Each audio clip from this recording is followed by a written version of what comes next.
എൻ്റെ വിഷയം കോടതി ഭരണം എന്നുള്ളത് എങ്ങനെയാണ് മാതൃഭാഷയിലാവുക, എന്തുകൊണ്ട് മാതൃഭാഷയിലാവണം എന്നുള്ളതാണ്. ലോകത്ത് പല അന്ധവിശ്വാസങ്ങൾ എല്ലാ കാലത്തും ഉണ്ടാവാറുണ്ട്. ആ അന്ധവിശ്വാസങ്ങളിൽ മുൻകാലത്ത്, എൻ്റെ ചെറുപ്പകാലത്ത് എൻ്റെ നാട്ടിലുണ്ടായിരുന്നത് കുട്ടിച്ചാത്തനേറൊക്കെ ആയിരുന്നു. ഇവിടെ ഉണ്ടായിരുന്നോ എന്ന് എനിക്കറിയില്ല. പുരക്കി രാത്രി കല്ലെറിയും. ഇവിടെ ഉണ്ടായിരുന്നോ അറിയില്ല, ഇവിടെ എന്താ അതിൻ്റെ പേരെന്ന് അറിയില്ല. ഞങ്ങളുടെ നാട്ടിൽ കുട്ടിച്ചാത്തൻ വലിയ ദൈവമായോണ്ട് ചാത്തനേർ അത് തന്നെ, അയാൾ തന്നെ അത്. അപ്പം അയാൾ രാത്രി കല്ലെറിയും എന്നുള്ളതാണ് നമ്മളെ വിശ്വാസം. കറണ്ടൊന്നും ഉണ്ടായിരുന്നില്ലേ. പക്ഷെ അതൊരു എൻ്റെയൊക്കെ ഒരു 10-25 വയസ്സാകുമ്പോഴേക്ക് കുട്ടിച്ചാത്തനേർ പിന്നെ കേട്ടിട്ടില്ല.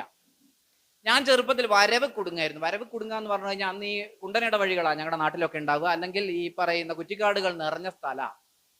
അങ്ങനെ കുറ്റിക്കാടുകൾ നിറഞ്ഞ സ്ഥലത്തൂടെ പോകുമ്പോൾ ഒരു വഴിക്ക് പോകേണ്ടതിന് പകരം വേറൊരു വഴിക്ക് കൂടെ പോയി പോകും. ഇവിടെ അത് സാധ്യമാവും എന്ന് എനിക്ക് തോന്നുന്നു. ഈ മണൽ ചേർന്ന വഴികളിലൊക്കെ അങ്ങനെ ഒരു സ്ഥലത്തിന് പകരം കുട്ടികളൊക്കെ ചെറിയ വേറെ വഴി കൂടെ മാറിപ്പോ ഒത്തിരി അങ്ങോട്ടൊക്കെ പോയി തിരിച്ചു വരും, അല്ലെ ആരെയും പറഞ്ഞു കൊടുക്കും. അപ്പൊ അന്നേരം വീട്ടിലെത്തുന്ന ഉടനെ ചെറുത്താൻ കൊണ്ടുപോയി എന്ന് പറഞ്ഞിട്ട് ഉപ്പും മുളകും തലയെ കൂടെ ഇങ്ങനെ വെച്ചിട്ട് ഉമ്മ എന്ത് ചെയ്യും, അതെടുത്ത് അടുപ്പ് കൊണ്ടുവച്ചിടും. ഇത്തരം അന്ധവിശ്വാസങ്ങളൊക്കെ മാറുകയും പുതിയ അന്ധവിശ്വാസങ്ങൾ ലോകത്തെല്ലാം, നമ്മളുടെ ഇടയിലെല്ലാം വിദ്യാഭ്യാസമുള്ളവർ, MA-ക്കാര്, PhD-ക്കാർ ഉൾപ്പെടെ രൂപപ്പെടുത്തുന്ന പുതിയ അന്ധവിശ്വാസങ്ങൾ ഉണ്ടായിക്കൊണ്ടിരിക്കുകയും ചെയ്യാണ്. അതാണ് മാഷ് സൂചിപ്പിച്ചത്.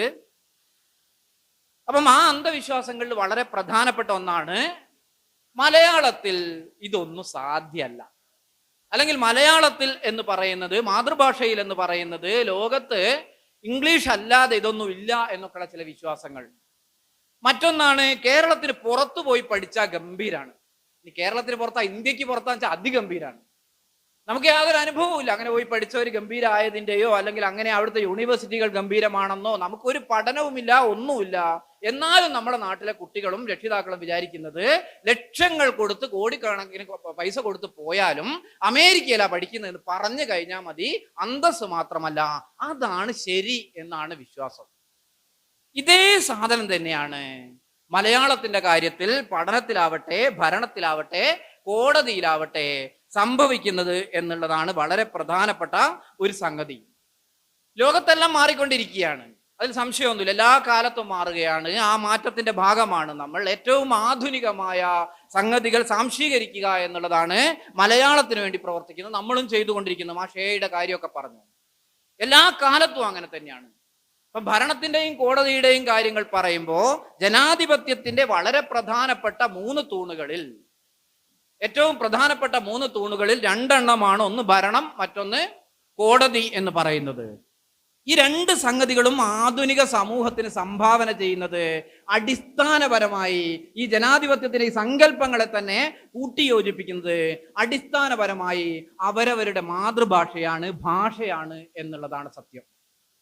നിങ്ങൾ നോക്കൂ, 15-16 നൂറ്റാണ്ടുകളില്, യൂറോപ്പാണല്ലോ ഇത്തരം ജനാധിപത്യത്തിന്റെ ആദ്യത്തെ, ഗ്രീക്കാണ്, പിന്നീട് യൂറോപ്പാണ് അതിനെ കൊണ്ടുവരുന്നത്, അവരാണ് ലോകം മുഴുവൻ വ്യാപിപ്പിക്കുന്നത് എന്നൊക്കെ പറയുമ്പോൾ ചരിത്രപരമായി എടുത്തു നോക്കുമ്പോൾ നമുക്ക് കാണാൻ കഴിയും 15-16 നൂറ്റാണ്ടുകളിൽ യൂറോപ്പിലെ ക്രിസ്ത്യാനികള്, അല്ലെങ്കിൽ അന്നത്തെ ആ ക്രിസ്ത്യാനികൾ എന്ന് പറയപ്പെടുന്ന ആളുകള് പോപ്പിന്റെ അംഗീകാരത്തോടെയും അംഗീകാരമില്ലാത്തയും ലക്ഷക്കണക്കിന് ആളുകൾ ഒന്നിച്ച് തുർക്കിയുടെ അധിനിവേശ പ്രദേശങ്ങളിലേക്കും തുർക്കിയിലേക്കും കടന്നു വരികയും അവിടുന്ന് പരസ്പരം യുദ്ധം ചെയ്യുക. ഞാൻ ക്രിസ്ത്യാനിയാണ്, നീ മുസ്ലിമാണ്, എന്നിട്ട് കപ്പലിലിട്ട് ചുട്ടുകൊല്ലുന്നു, പള്ളിയിലിട്ട് ചുട്ടുകൊല്ലുന്നു, അങ്ങോട്ടും ഇങ്ങോട്ടും വെട്ടിമരിക്കുന്നു, വെടിയുണ്ടകൾ കൊണ്ട് അങ്ങോട്ടും ഇങ്ങോട്ടും. ലക്ഷക്കണക്കിന് ആളുകളാണ് ഓരോ കുരിശ് യുദ്ധത്തിലും, അല്ലെങ്കിൽ ഓരോ കുരിശ് യുദ്ധത്തിന്റെ ഓരോ വർഷത്തിലും അടിച്ച് പൊളിച്ച് തലപൊളിഞ്ഞ് വികലാംഗരായി, വികലാംഗർ എന്നുള്ള വാക്കിപ്പില്ല, ഭിന്നശേഷിക്കാർ പുതിയ വാക്കാണെങ്കിൽ, അന്നത്തെ വികലാംഗരായിട്ട് മാറിയിട്ട് യൂറോപ്പിലൂടെ അലഞ്ഞ് നടന്ന് ഭിക്ഷയായി ചൊന്നു. എന്തിന്റെ പേരിൽ? മതത്തിന്റെ പേരിൽ. ആ യൂറോപ്പിനെ ജനാധിപത്യത്തിന്റെ യൂറോപ്പാകുന്നത് 18-ാം നൂറ്റാണ്ടിലുമൊക്കെ നടക്കുന്ന അവിടുത്തെ രാഷ്ട്രീയമായ, നമ്മൾ പറയുന്നു ഭരണം, കോടതി എന്നൊക്കെ പറയുന്ന രാഷ്ട്രീയമായ പുതിയ ബോധവും അതിന്റെ ഭാഗമായി രൂപപ്പെടുന്ന രാഷ്ട്രങ്ങൾ, ഭാഷയുടെ അടിസ്ഥാനത്തിലുള്ള രാഷ്ട്രങ്ങൾ എന്നുള്ള നിലയ്ക്കാണ്. അതാണ് പിന്നീട് ഇന്ത്യയിലേക്കൊക്കെ വരുന്നത്. നമ്മൾ യൂറോപ്പിനെതിരൊന്നുമല്ല, ആർക്കും എതിരല്ല. നമ്മൾ സഹോദരങ്ങൾ എന്നുള്ള കാഴ്ചപ്പാടാണ്. ഒന്ന് മറ്റൊന്നിനു മോൾ. മലയാളത്തിന് മേൽ ഹിന്ദി അല്ലെങ്കിൽ ഇംഗ്ലീഷ് അല്ലെങ്കിൽ തമിഴ് എന്ന് പറയുമ്പോൾ അങ്ങനെയല്ല എന്നും, നമ്മളെല്ലാം സഹോദരരാണെന്നും, തമിഴോ ഇംഗ്ലീഷോ മലയാളമോ ഹിന്ദിയോ ഏതായാലും, അല്ലെങ്കിൽ ഇവിടെയുള്ള മുടുക ഭാഷയോ അല്ലെങ്കിൽ കാണി ഭാഷയോ അല്ലെങ്കിൽ കന്നഡയോ തമിഴോ ഏതായാലും നമ്മൾ സഹോദരങ്ങളാണെങ്കിൽ നമ്മൾ ഏകോദര സഹോദരന്മാരെ പോലെ പരസ്പരം മനസ്സിലാക്കി എന്നുള്ള രീതിയിൽ പോകേണ്ടതാണെന്നും എന്നുള്ള ബോധ്യം മാത്രമാണ് മലയാള ഐക്യവേദി കേരളത്തിൽ വിടുന്നത്. അങ്ങനെ യൂറോപ്പിൽ അന്നുണ്ടാവുന്ന കുരിശുയുദ്ധങ്ങളെ തടഞ്ഞുകൊണ്ട് ബിസ്മാർക്കിന്റെയും മറ്റും നേതൃത്വത്തിൽ അവിടെ ജർമ്മനിയിൽ ഉണ്ടാകുന്ന രാഷ്ട്രീയ ഏകീകരണം, ജർമ്മൻ ഭാഷയുടെ അടിസ്ഥാനത്തിൽ ജർമ്മനി രൂപപ്പെടുന്നു. ഇറ്റാലിയിൽ ജോസഫ് മസീനിയുടെയും മറ്റുമൊക്കെ നേതൃത്വത്തിൽ ഇറ്റലിയില് ഇറ്റാലിയൻ ഏകീകരണം ഉണ്ടാകുന്നു. പോളണ്ട് പോളിഷ് ഭാഷയുടെ അടിസ്ഥാനത്തിൽ പോളണ്ടായി രൂപപ്പെടുന്നു. ഇംഗ്ലണ്ട് ഇംഗ്ലീഷ് ഭാഷയുടെയും വെൽഷ് പോലുള്ള ചെറിയ ചെറിയ ഭാഷകളെയും കൂട്ടിച്ചേർത്ത് ബ്രിട്ടനായി രൂപപ്പെടുന്നു. അങ്ങനെ ലോകത്തെല്ലായിടത്തും ചൈന എന്ന് പറയുന്ന ഒരു സംഗതി ഉണ്ടാകുന്നു. രാജഭരണത്തിൽ നിന്നുമല്ലേ ചൈനീസ് ഭാഷ എന്ന് പറയുന്ന മന്ദാരിന്റെ അടിസ്ഥാനത്തിൽ അവര് ഒരു രാജ്യം ഉണ്ടാക്കുന്നു. ഇന്ത്യയിലേക്കും ഈ ബോധം തന്നെയാണ് പിന്നീട് മാഷ് പറഞ്ഞെടുത്ത് വെച്ച് തുടങ്ങാം. ഗാന്ധിയെ പോലുള്ള വിശ്വപൗരന്മാര് ഇന്ത്യയിലേക്ക്, ലോകത്തിന്റെ വിവിധ ഭാഗങ്ങളിൽ പോയി ഇന്ത്യയിലേക്ക് തിരിച്ചു വരുന്നു. ഗാന്ധി ശിഷ്യന്മാരായിട്ട് ആയിരുന്ന ആളുകള് സിംഗപ്പൂരിലും മാലിയിലും കൊളംബോയിലും പോയിട്ട് നമ്മുടെ കെ.പി. കേശവനെ പോലുള്ള ആളുകള് ഇന്ത്യയിലേക്ക് തിരിച്ചു വരുന്നു. അങ്ങനെ ലോകത്തിന്റെ വിവിധ ഭാഗങ്ങളിൽ നിന്നും സാംശീകരിച്ച ആ ബോധങ്ങളെ എടുത്തുപയോഗിച്ചുകൊണ്ട് അവർ ഇന്ത്യയിൽ പ്രാദേശികവും അതോടൊപ്പം തന്നെ ദേശീയവുമായ ഒരു ഭാഷാബോധം എന്നുള്ള നിലയ്ക്ക് ഇന്ത്യയെ രൂപപ്പെടുത്തുന്നു. ഒന്ന് ആലോചിച്ച് നോക്കിയേ. 1921 ഒറ്റപ്പാല സമ്മേളനത്തെ കുറിച്ച് മാഷ് പറയുന്നുണ്ട്. അതിനു മുമ്പേ തന്നെ 1905 ബംഗാളിനെ രണ്ടായി വിഭജിച്ച് വലിയ പ്രശ്നങ്ങൾ ഇന്ത്യയിൽ ഉണ്ടായപ്പോ രവീന്ദ്രനാഥ ടാഗോറും അന്നത്തെ അവിടുത്തെ നേതാക്കന്മാരും കോൺഗ്രസ് നേതാക്കന്മാരും ഒക്കെ കൽക്കട്ടയിൽ സമ്മേളിച്ച് ബംഗാളി ഭാഷയുടെ അടിസ്ഥാനത്തിലാണ് ഞങ്ങൾ ജീവിക്കുന്നത്, അവിടെ മുസ്ലിങ്ങളാണ് കൂടുതൽ, ഇവിടെ ഹിന്ദുക്കളാണ് കൂടുതൽ എന്നുള്ള നിലയ്ക്കല്ല, അതുകൊണ്ട് ഞങ്ങളെ ഒന്നായിട്ട് നിലനിർത്തണം എന്നാവശ്യപ്പെട്ട് അന്ന് 1905 തന്നെ പ്രക്ഷോഭം തുടങ്ങുന്നു. 1911 ആകുമ്പോഴേക്ക് വിഭജിക്കുന്നു. അന്നത്തെ ബംഗാൾ വിഭജനം ഹാർഡിഞ്ച് പ്രഭു ഇല്ലാതാക്കുന്നു. ഭാഷയുടെ അടിസ്ഥാനത്തിലാണ്. പിന്നീട് നിസ്സഹകരണ സമരകാലത്ത് ഏറ്റവും ഗൗരവമായി ഇന്ത്യയിൽ ചർച്ച ചെയ്യപ്പെടുന്നത് ഭാഷയുടെ അടിസ്ഥാനത്തിലുള്ള സംവിധാനങ്ങളെ കുറിച്ചാണ്. നിസ്സഹകരണ സമരകാലത്ത് കേരളത്തിൽ എൻ്റെ നാട്ടിലൂടെ കടന്നുപോയ ജാഥയിൽ ഞങ്ങളവിടെ പ്രാദേശിക ചരിത്രം എഴുതുമ്പോഴാണ് ഇത് പഠിച്ചത്. അവിടെ ഉണ്ടായ വളരെ പ്രധാനപ്പെട്ട മലയാളത്തിലൊരു മുദ്രാവാക്യം, വെള്ളക്കാർ 7 പേരെ, സൈമൺ കമ്മീഷൻകാരെ, നാടിനെ അറിയാത്തോരെ, ഭാഷയറിയാത്തോരെ പോ പോ പോ എന്നാണ്. ഞാൻ എൻ്റെ നാട്ടിലുണ്ടായ ഒരു ഇതാണ്. അഥവാ ഭാഷയും നാടിനെയും അറിയാത്ത വള്ളക്കാർ ഇവിടെ വന്നിട്ട് നിങ്ങൾ ഞങ്ങളെ ഇതാ ഭരണം പഠിപ്പിക്കാൻ ഉതകുന്നു, ഞങ്ങളെ കൂടി കൂട്ടിയാൽ ഞങ്ങൾ കൂടാം എന്നന്ന് ഗാന്ധിയും മറ്റും പറയുന്നുണ്ട്. സൈമൺ കമ്മീഷനോട് നിസ്സഹകരിക്കുന്നു. അന്ന് ഭാഷ ഏറ്റവും പ്രധാനപ്പെട്ട ഒരു ഉപകരണമായിട്ട് പ്രയോഗിക്കുന്നു. നാട്ടുരാജ്യ പ്രജാസമ്മേളനത്തില് പിന്നീട് നാട്ടുരാജ്യ പ്രജാസമ്മേളനം എന്ന് പറഞ്ഞാൽ കൊച്ചിയുടെയും അന്നത്തെ ട്രാവൻകൂറിന്റെയും സമ്മേളനത്തില് എറണാകുളത്ത് വെച്ച് പ്രമേയം പാസ്സാക്കുന്നു. ഭാഷയാണ് അടിസ്ഥാനം, കേരളം എന്ന് പറഞ്ഞ സംഗതി വേണം. അതേ വർഷം തന്നെ പയ്യന്നൂരിൽ സാക്ഷാൽ നെഹ്റു പങ്കെടുക്കുന്ന നെഹ്റു പിന്നീട് ചില മലക്കമറച്ചിലുണ്ടായെങ്കിലും നെഹ്റു പങ്കെടുക്കുന്ന സമ്മേളനത്തിൽ വെച്ച് കേരളം എന്ന ആശയത്തെ മുന്നോട്ട് വെക്കുന്നുണ്ട്. വാർധാ സമ്മേളനത്തില് ഇന്ത്യക്ക് ഒന്നാകെ കോൺഗ്രസിന് അധികാരം കിട്ടിക്കഴിഞ്ഞാൽ 1938 കോൺഗ്രസിന് അധികാരം കിട്ടിക്കഴിഞ്ഞാൽ ഒരു പ്രയാസവുമില്ല, അധികാരം കിട്ടി 10ാം നാൾ ഇന്ത്യയിൽ ഭാഷാ അടിസ്ഥാനത്തിലുള്ള പ്രവിശ്യകൾ ഉണ്ടാവുമെന്ന് പ്രഖ്യാപിക്കുന്നു. ഭരണം എന്നുള്ള നിലയ്ക്ക് ഭരണമാണല്ലോ. അങ്ങനെ പ്രഖ്യാപിച്ച് മുന്നോട്ട് വരുന്ന കോൺഗ്രസ് പക്ഷേ അതിനിടയിൽ കമ്മ്യൂണിസ്റ്റ് പാർട്ടി ആ സമയത്തുണ്ടാകുന്നു. കമ്മ്യൂണിസ്റ്റ് പാർട്ടിയും ഈ സംഗതിയെ അംഗീകരിക്കുന്നു. 1942 മുതൽ 46 ആ കാലഘട്ടത്തില് വിവിധ പ്രദേശങ്ങളില് അവരവരുടെ പ്രദേശത്തിന്റെ അടിസ്ഥാനത്തിലുള്ള ഉപദേശീയതകൾ രൂപീകരിക്കാൻ വേണ്ടിയാണ് കമ്മ്യൂണിസ്റ്റ് പാർട്ടി തീരുമാനിക്കുന്നത്. 1946 കേരളം മലയാളികളുടെ മാതൃഭൂമി. 1946 1.25 കോടി മലയാളികൾ എന്ന് പറയുന്ന EMSന്റെ ലഘുലേഖ വരുന്നത്. Indian communist party of India, അന്നത്തെ കമ്മ്യൂണിസ്റ്റ് പാർട്ടി ഓഫ് ഇന്ത്യ തീരുമാനിച്ചതിന്റെ അടിസ്ഥാനത്തിൽ. അതേസമയത്ത് തന്നെ വിശാല ആന്ധ്ര എന്നും പറഞ്ഞിട്ട് ആന്ധ്ര അഥവാ തെലുങ്ക് ഭാഷയുടെ അടിസ്ഥാനത്തിൽ അവിടുത്തെ സംസ്ഥാനത്തെയും അവിടുത്തെ ഉപദേശീയതയും മുന്നിൽ കണ്ടുകൊണ്ട് പി സുന്ദരയ്യ അവിടെ വിശാല ആന്ധ്ര എന്ന് പറഞ്ഞിട്ട് കമ്മ്യൂണിസ്റ്റ് പാർട്ടി ഓഫ് ഇന്ത്യയുടെ നേതൃത്വത്തിലുള്ള തീരുമാനത്തിന്റെ അടിസ്ഥാനത്തിൽ അവിടെ പുസ്തകം ഇറക്കുന്നു, അല്ലെങ്കിൽ ലഘുലേഖ ഇറക്കുന്നു. നൂതൻ ബംഗാൾ എന്ന് പറഞ്ഞു ബംഗാളി ഭാഷയുടെ അടിസ്ഥാനത്തിൽ അവിടുത്തെ ഉപദേശീയതയെക്കുറിച്ച് ഭവാനി സെൻ പുസ്തകം ഇറക്കുന്നു. അങ്ങനെ പ്രാദേശികമായി ഒരു രാഷ്ട്രീയ ഏകകം എന്നുള്ള നിലയ്ക്ക് ഇന്ത്യയിലെ സംസ്ഥാനങ്ങൾ എങ്ങനെയാണ് രൂപപ്പെടേണ്ടത് എന്നുള്ളത് കോൺഗ്രസ് ആവട്ടെ, പുരോഗമനാശയമുള്ള മറ്റ് രാഷ്ട്രീയ പാർട്ടികളാവട്ടെ, അവരെല്ലാം ഒറ്റക്കെട്ടായി തീരുമാനിക്കുന്നത് ഭാഷയുടെ അടിസ്ഥാനത്തിൽ എന്നാണ് 1948 വരെ. 1948 ആണ് നമ്മുടെ കേരള മലയാളികളുടെ മാതൃഭൂമി ഉണ്ടാകുന്നത്. 46 1.25 കോടി മലയാളികൾ. പക്ഷേ സ്വാതന്ത്ര്യം കിട്ടി, എന്താണ് ഇവിടുത്തെ അവസ്ഥ? സ്വാതന്ത്ര്യം കിട്ടി, ഇന്ത്യയിൽ അഭയാർത്ഥി പ്രശ്നങ്ങളെ അതിഭീകരമായി അഭയാർത്ഥി പ്രശ്നം ഉണ്ടാവുന്നു. ഡൽഹിയിലേക്കൊക്കെ എത്തിപ്പേർന്ന അഭയാർത്ഥികളുടെ നേർക്ക് വലിയ രീതിയിൽ അക്രമങ്ങൾ ഉണ്ടാക്കാൻ ഇന്നും നിലനിൽക്കുന്ന ചില വർഗീയ പ്രസ്ഥാനങ്ങൾ ഇന്ത്യയിൽ ശ്രമിക്കുന്നു. അതിനോട് എതിരിട്ടുകൊണ്ട് കൽക്കട്ടയിൽ പോയി ഗാന്ധി നിരാഹാരം കിടക്കുന്നു. ഇന്ത്യൻ രാഷ്ട്രീയ പ്രസ്ഥാനങ്ങൾക്ക് അന്ന് കോൺഗ്രസ് ആണ് ഇന്ത്യ ഭരിക്കുന്നത്. കോൺഗ്രസിന് ഇത്തരം വലിയ പ്രശ്നങ്ങളുടെ അടിസ്ഥാനത്തിൽ ഒരു കമ്മിറ്റിയെ നിയോഗിക്കുന്നു എസ് കെ ധറിന്റെ നേതൃത്വത്തിൽ. പക്ഷേ എങ്ങനെയാണ് ഇന്ത്യൻ സംസ്ഥാനം വേണ്ടത് എന്നുള്ളത് ഒരു കൃത്യമായ രൂപം ഉണ്ടാക്കാൻ കഴിയുന്നില്ല. ഇവിടുത്തെ പ്രശ്നങ്ങൾ എന്താ? തൊഴിലില്ലായ്മ, ആളുകൾ പട്ടിണി കൊണ്ട് മരിക്കുന്നു, GDP അഥവാ ഇന്ത്യയുടെ വരുമാനം കുത്തനെ താഴെയാണ്. ബ്രിട്ടീഷുകാരുള്ളതൊക്കെ കൊണ്ടുപോയിട്ടുണ്ട്. അഭയാർത്ഥി പ്രവാഹം പാകിസ്ഥാനിൽ നിന്നും കിഴക്കൻ പാകിസ്ഥാനിൽ നിന്നും ഇന്ത്യയിലേക്ക് കയറി വരുന്നു. കോൺഗ്രസ് തീരുമാനം എടുക്കുന്നില്ല. എസ് കെ ധർ പറയുന്നു തൽക്കാലം സംസ്ഥാനം അവിടെ നിൽക്കട്ടെ, നമുക്ക് ഇപ്പോൾ ഉള്ള രീതിയിൽ ഭാഷ എന്നുള്ളതൊക്കെ നിൽക്കട്ടെ, മദ്രാസ് ആയിട്ട് നിൽക്കട്ടെ, കൊച്ചിയും തിരുവനന്തപുരവും അങ്ങനെ നിൽക്കട്ടെ, അല്ലെങ്കിൽ തിരുകൊച്ചി എന്നുള്ള നിലയ്ക്ക് 49 നിന്ന രീതിയിൽ നിൽക്കട്ടെ, അങ്ങോട്ട് എവിടെ എന്താണ് ബോംബെ പ്രവിശ്യ അങ്ങനെ നിൽക്കട്ടെ, മധ്യപ്രവിശ്യ അങ്ങനെ നിൽക്കട്ടെ എന്നൊക്കെ പറഞ്ഞ് തീരുമാനിച്ച് ഭാഷ എന്ന് പറയുന്ന പ്രശ്നത്തെ അന്ന് വരെ കോൺഗ്രസ് പറഞ്ഞതിൽ നിന്ന് കോൺഗ്രസ് പിന്നോട്ട് പോകുന്നു. എസ് കെ ധർ മാത്രമല്ല, എസ് കെ ധർ കമ്മിറ്റിയുടെ നേതൃത്വത്തിൽ ഇന്ത്യയിൽ ഈ പറയുന്ന ഭരണ സംവിധാനം രൂപപ്പെടുത്തുന്നതിൽ JVP കമ്മിറ്റി ഉണ്ടാക്കുന്നു. JVP കമ്മിറ്റി എന്ന് പറഞ്ഞാൽ ചില്ലറക്കാരൊന്നുമല്ല.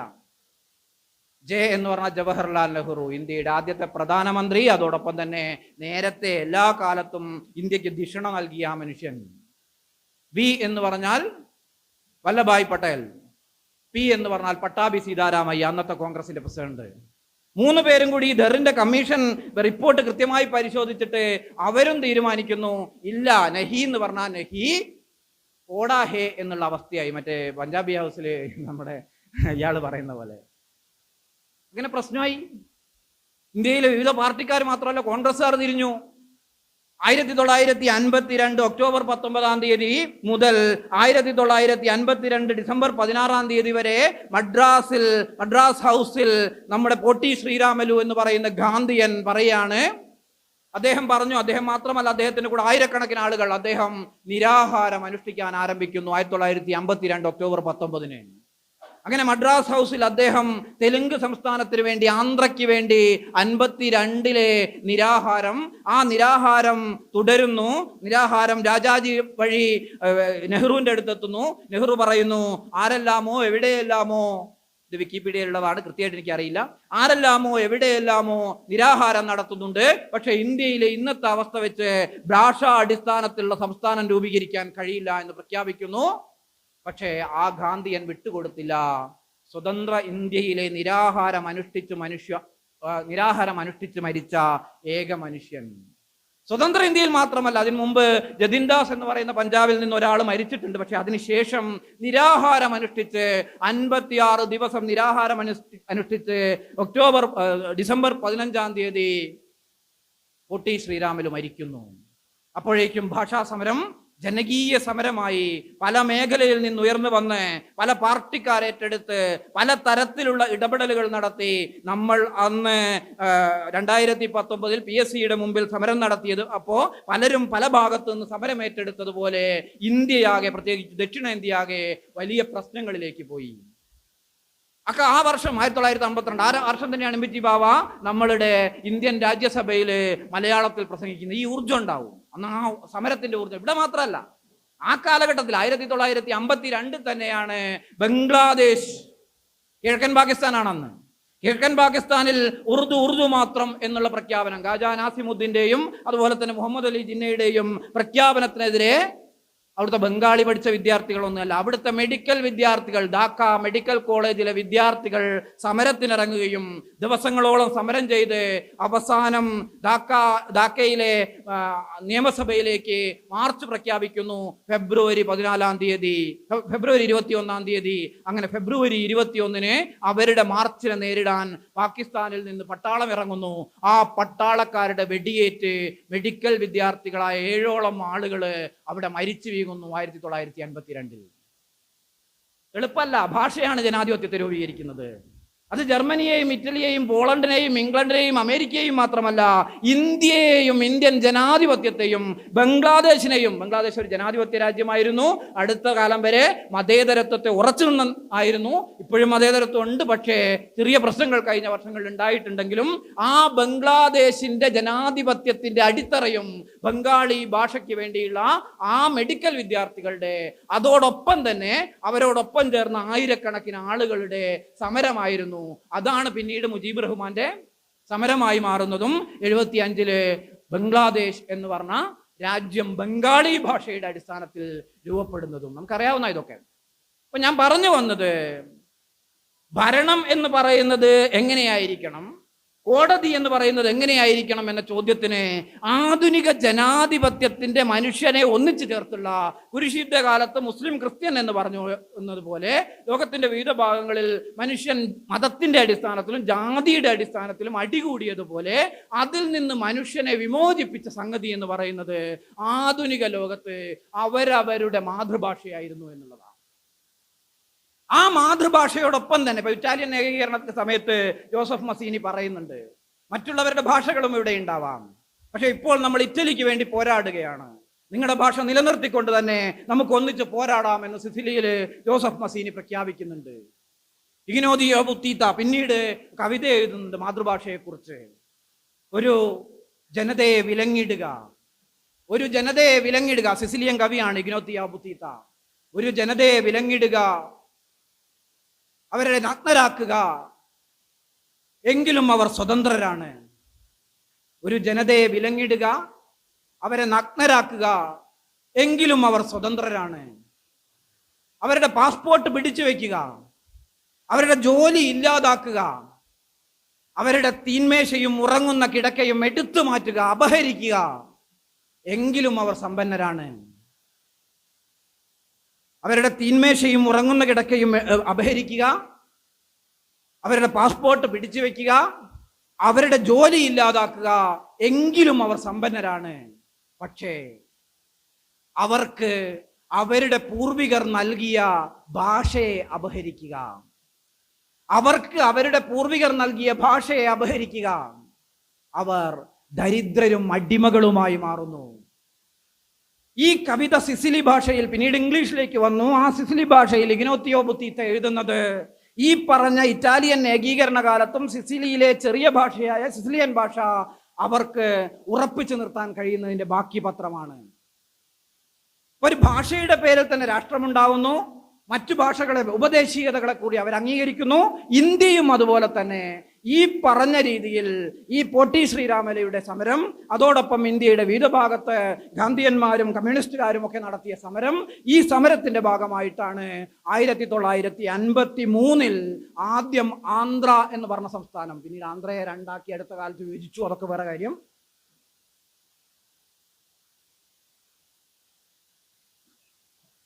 ആന്ധ്ര എന്ന സംസ്ഥാനം രൂപപ്പെടുന്നത്.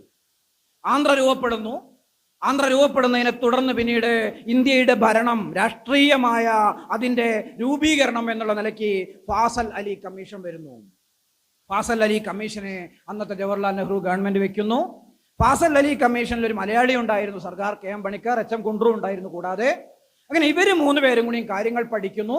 പക്ഷെ കാര്യങ്ങൾ പഠിക്കുന്നു എന്ന് പറഞ്ഞാൽ ഇന്ത്യയിലാകെ അന്നത്തെ പല രീതിയിലുള്ള രാഷ്ട്രീയ പ്രസ്ഥാനങ്ങളും സാമൂഹ്യ പ്രസ്ഥാനങ്ങളും ഉയർത്തിക്കൊണ്ടുവന്ന നമ്മുടെ പോട്ടി ശ്രീരാമലുവിൻ്റെ മരണം ഉൾപ്പെടെയുള്ള കാര്യങ്ങളുടെ അടിസ്ഥാനത്തിൽ പഠിക്കുമ്പോൾ ആ പഠിച്ചതിൻ്റെ അടിസ്ഥാനത്തിൽ അവർ തീരുമാനിക്കുന്നു ഇനി 16 ഭാഷാ അടിസ്ഥാനത്തിലുള്ള സംസ്ഥാനങ്ങൾ. 1956 നവംബർ 1 തീയതി മലയാളത്തിൻ്റെ പേരിൽ കേരളം ഉണ്ടാവുന്നതും ഈ ഫാസൽ അലി കമ്മീഷന്റെ അടിസ്ഥാനത്തിലാണ്.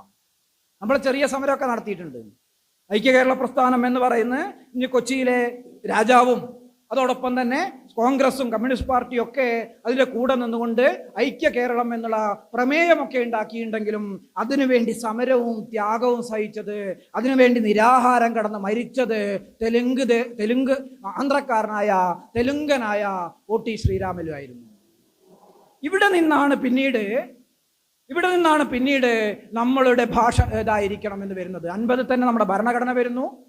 ഭരണഘടനയുടെ 343 മുതൽ 351 വരെയുള്ള ഭാഗത്ത് വളരെ കൃത്യമായിട്ട് 17-ാം അധ്യായത്തിൽ ഔദ്യോഗിക ഭാഷ എന്തായിരിക്കണമെന്ന് കൃത്യമായി ഭരണഘടനയിൽ എഴുതി വെക്കുന്നു. എന്താ ഭരണഘടന പറഞ്ഞത്? ഭരണഘടനാ അസംബ്ലിയിൽ വലിയ ചർച്ചകൾ നടക്കുന്നുണ്ട് ഭാഷയ്ക്ക് വേണ്ടി. ഒരു 100-300 പേജെങ്കിലും നമുക്ക് ഭരണഘടനാ അസംബ്ലിയുടെ വിവിധ വോള്യങ്ങൾ എടുത്ത്, ഭരണഘടനാ അസംബ്ലി ചർച്ചയുടെ വിവിധ വോള്യങ്ങൾ എടുത്ത് നോക്കുമ്പോൾ 100-300 പേജുണ്ട് ഭാഷയുമായി ബന്ധപ്പെട്ട കാര്യങ്ങൾ മാത്രം ചർച്ച ചെയ്തത്. ഇങ്ങനെ ഭാഷയുമായി ബന്ധപ്പെട്ട കാര്യങ്ങൾ പല ഭാഗത്ത് ചർച്ച ചെയ്ത് അവസാനം ഭരണഘടന പറയുന്നു ഇന്ത്യയുടെ ഔദ്യോഗിക ഭാഷ ദേവനാഗരിയുള്ള ഹിന്ദി ആയിരിക്കണം, രാജ്യഭാഷ കേട്ടോ. പക്ഷേ ഇന്ത്യയിലെ എല്ലാ പ്രാദേശിക ഭാഷകളെയും അംഗീകരിക്കുന്നു. അതാത് പ്രദേശത്ത് അതാത് സംസ്ഥാനത്ത് എന്ത് ഔദ്യോഗിക ഭാഷയാവണം, അല്ലെങ്കിൽ ഒന്നിൽ കൂടുതലോ ഭാഷ ഔദ്യോഗിക ഭാഷയാവണം എന്നുള്ളത് അതാത് പ്രദേശത്തെ അതാത് സംസ്ഥാനത്തെ ഗവൺമെന്റിന് തീരുമാനിക്കാം. കോടതിയുടെ കാര്യത്തിൽ 348 പറയുന്നു. 348-ാം അനുച്ഛേദം കൃത്യമായി തന്നെ പറയുന്നുണ്ട് ഹൈക്കോടതിയുടെയും സുപ്രീം കോടതിയുടെയും ഭാഷ ഇംഗ്ലീഷ് ആയിരിക്കും. അതിന്റെ അർത്ഥം എന്താ? ഭരണഘടന മുന്നോട്ട് വെച്ചതെന്താ?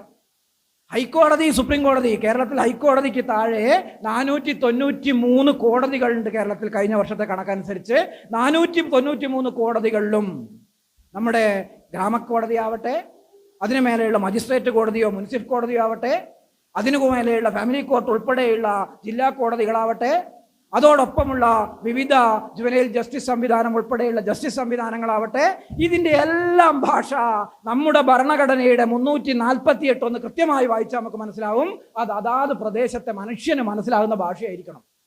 ഭരണഘടനയുടെ 348. ഹൈക്കോടതിയുടെയും സുപ്രീം കോടതിയുടെയും ഭാഷയുടെ കാര്യത്തിൽ മാത്രമേ ഭരണഘടന പറഞ്ഞിട്ടുള്ളൂ അത് ഇംഗ്ലീഷ് ആയിരിക്കണം. അതിന് ഒരുപാട് കാരണങ്ങളുണ്ട്. ഭരണത്തിന്റെ കാര്യത്തിൽ ഇംഗ്ലീഷിൽ എഴുതേണ്ട സാഹചര്യങ്ങൾ അത് ഭരണഘടന തന്നെ അതിൻ്റെ ചില ഹിൻസ് സൂചനകൾ തരുന്നു. ആ സൂചനകളുടെ അടിസ്ഥാനത്തിൽ പിന്നീട് 1963 കേന്ദ്രത്തിലെ ഔദ്യോഗിക ഭാഷാ നിയമം ഉണ്ടാകുന്നു. അതിൻ്റെ അടിസ്ഥാനത്തിൽ അതാത് സംസ്ഥാനത്ത് ഔദ്യോഗിക ഭാഷാ നിയമം ഉണ്ടാകുന്നു.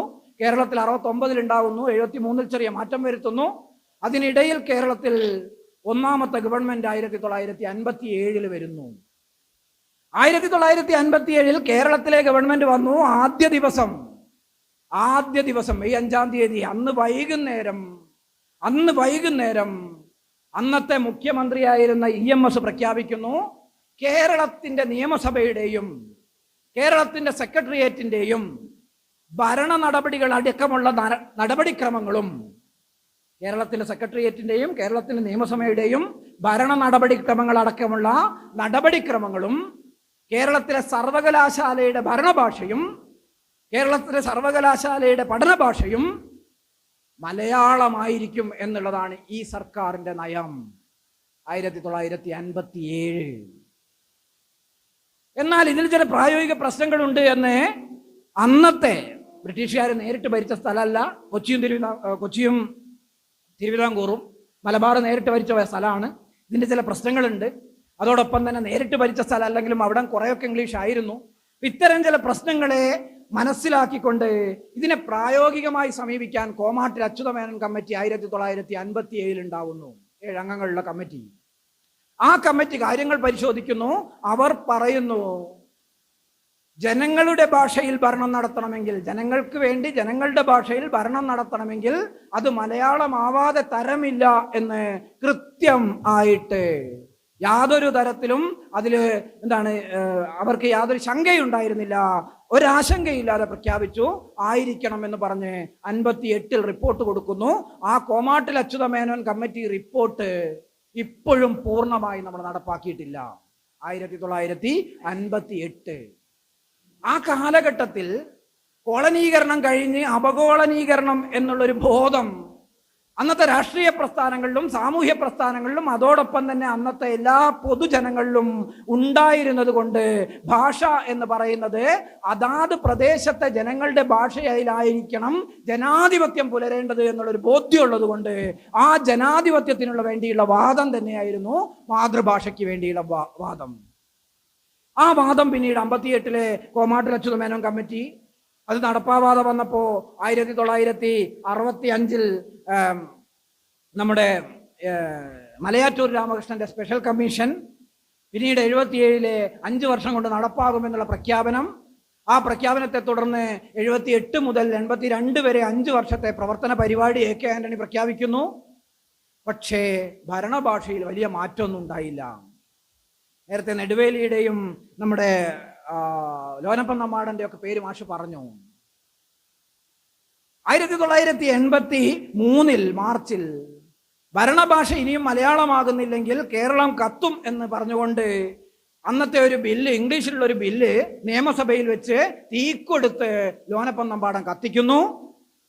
അതോടൊപ്പം തന്നെ ആ ദിവസങ്ങളിൽ, അതിന്റെ കുറച്ചു ദിവസം മുമ്പേ അവരുടെ യുവജന സംഘടന, ലോനപ്പൻ നമ്പാടന്റെ കേരള സോഷ്യലിസ്റ്റ് പാർട്ടിയുടെ യുവജന സംഘടന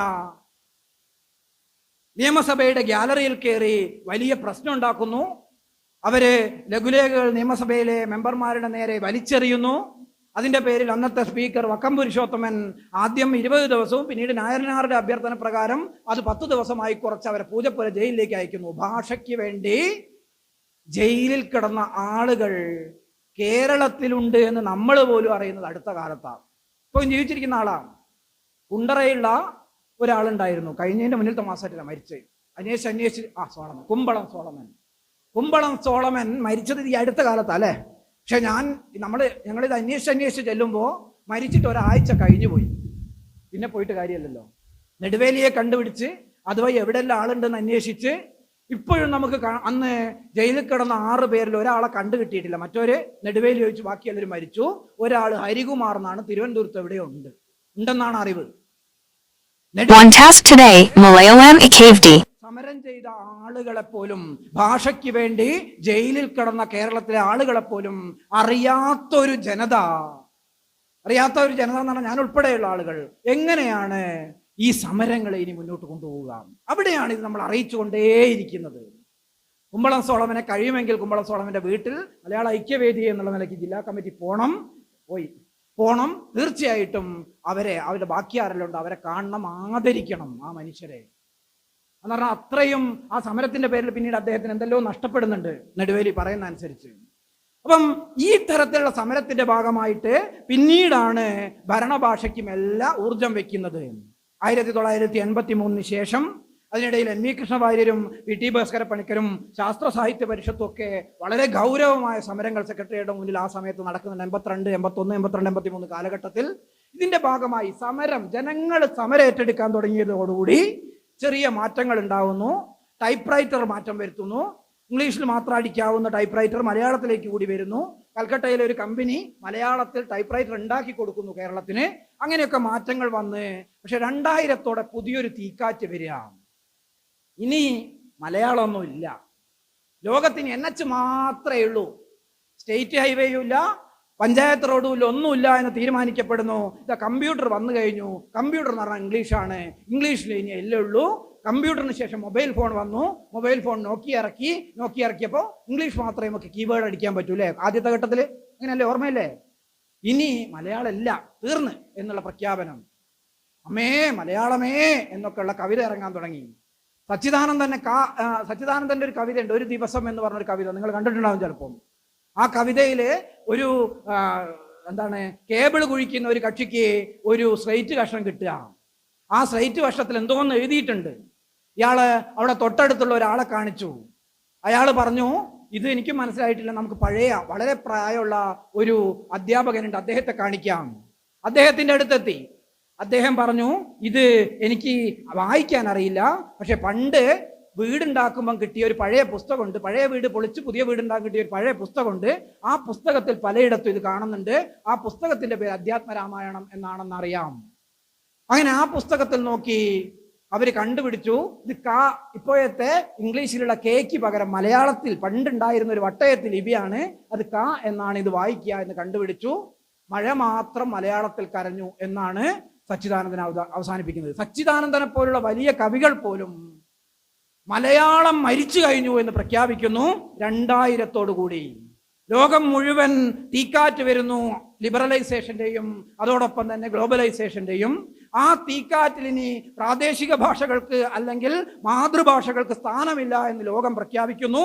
അങ്ങനെ പ്രഖ്യാപിച്ച് ഒരു 4-5 വർഷം കഴിയുമ്പോഴേക്ക് ലോകത്തിന്റെ പല ഭാഗത്തു നിന്നുണ്ടായ അനുഭവങ്ങളുടെ അടിസ്ഥാനത്തിൽ തീക്കാറ്റിന്റെ പ്രധാനപ്പെട്ട ആളുകളായ ഗൂഗിളിനും മൈക്രോസോഫ്റ്റിനും ഒക്കെ മനസ്സിലായി നടക്കൂല. നമുക്ക് മനസ്സിലായില്ല, അവർക്ക് മനസ്സിലായി. അവരെല്ലാ പ്രാദേശിക ഭാഷകളെയും അവർ 4 കൊല്ലം കഴിയുമ്പോഴേക്ക് 101 ഭാഷകളെ കൊണ്ടുവന്നു, പിന്നീട് 191 ഭാഷകളെ കൊണ്ടുവന്നു, പിന്നീട് 400-500 ഭാഷകളായി ഉയർന്നു.